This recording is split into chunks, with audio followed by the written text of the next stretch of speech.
है किस तरह की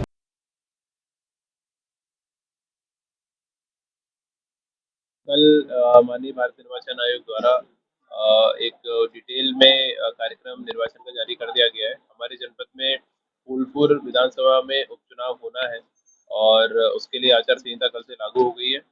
जो पूरा कार्यक्रम है 18 तारीख से नॉमिनेशन शुरू हो जाएगा, जो 25 तारीख तक चलेगा। और इसमें जो मतदान का दिनांक है वो 13 नवंबर रखा गया है और 23 नवंबर को मतगणना संपन्न होगी। जो हमारा मंडी समिति मुंडेरा है वहाँ से हमारी पार्टी रवाना होगी और वापसी में हम लोग वहीं पे ईवीएम को रिसीव करेंगे और हमारा जो मतगणना का कार्यक्रम है वो भी वहाँ पे संपन्न होगा। 4 लाख से ऊपर हमारे मतदाता हैं और 435 हमारे बूथ हैं जहाँ पे ये प्रक्रिया पूरी तरह संपन्न होगी। सभी व्यवस्थाएं हमने पूर्व से कर ली है, सभी ट्रेनिंग्स पहले से करा दी है, पर्याप्त मात्रा में हमारे पास कार्मिक है। आज हमने प्रभारी अधिकारियों की और राजनीतिक दलों की बैठक आपकी प्रेस ब्रीफिंग के बाद में रखी है, तो उनको भी डिटेल में हम लोग ये कार्यक्रम की जानकारी देंगे और सकुशल निर्विघ्न रूप से निष्पक्ष चुनाव हम लोग संपन्न कराएंगे।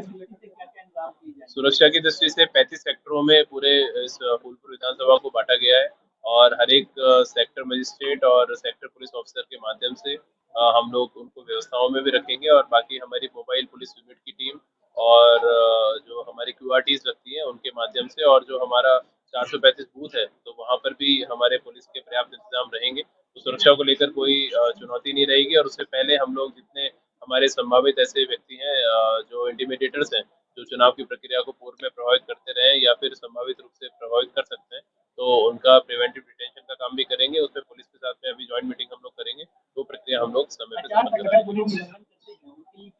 आचार संहिता के उल्लंघन के लिए आरपी एक्ट में एफआईआर का प्रावधान है, तो उसको हम लोग प्रभावी रूप से देखेंगे। इसीलिए पॉलिटिकल पार्टीज की मीटिंग हम लोगों ने बुलाई है कि वो अथवा उनके द्वारा जो संभावित प्रत्याशी है इस प्रकार का कोई आचरण ना करें जिससे चुनाव की निष्पक्षता प्रभावित होती हो और हमें कोई कार्रवाई करने की आवश्यकता पड़े।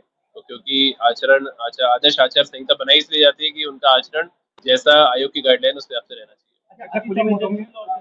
काफी बूथ होंगे तो उसके लिए क्या ड्रोन से भी और सारी चीज वो सारी चीजें रहेंगी और अति संवेदनशील बूथ पे या फिर जो उनका जो कैचमेंट एरिया होता है, जो आसपास की बस्तियां होती हैं, तो उसमें कॉन्फिडेंस बिल्डिंग मेजर्स पे हम लोग करेंगे। उसमें उससे पहले जो हमारी टीम्स है तो उनका जाके सभी लोगों से संवाद भी होता है, एसडीएम्स भी जाते हैं और पुलिस के अधिकारी भी जाते हैं, तो वो कोई समस्या आने नहीं दी जाएगी। 435 हमारे पोलिंग बूथ हैं और 215 जो हमारे पोलिंग सेंटर्स हैं वहाँ पे ये प्रक्रिया संपन्न होगी। जोनल और सेक्टर मैंने बताया आपको कि 35 के ऊपर हमारे सेक्टर मजिस्ट्रेट्स हैं, तो उनके माध्यम से हम लोग प्रक्रिया संपन्न करेंगे। Thank you. उपचुनाव की घोषणा हो चुकी है, उसके संबंध में टोटल जितना भी निर्वाचन क्षेत्र है उसके अंदर जो भी आचार संहिता के नियम है उसका अनुपालन कराया जाएगा। इसके संबंध में सभी को निर्देशित करा गया है। साथ ही साथ सुरक्षा की दृष्टि से जितने भी सेंटर्स है हमारे सबको चिन्हित किया गया है और पोलिंग सेंटर्स पे जो मानक है उसके अनुसार ड्यूटी लगाई जाएगी।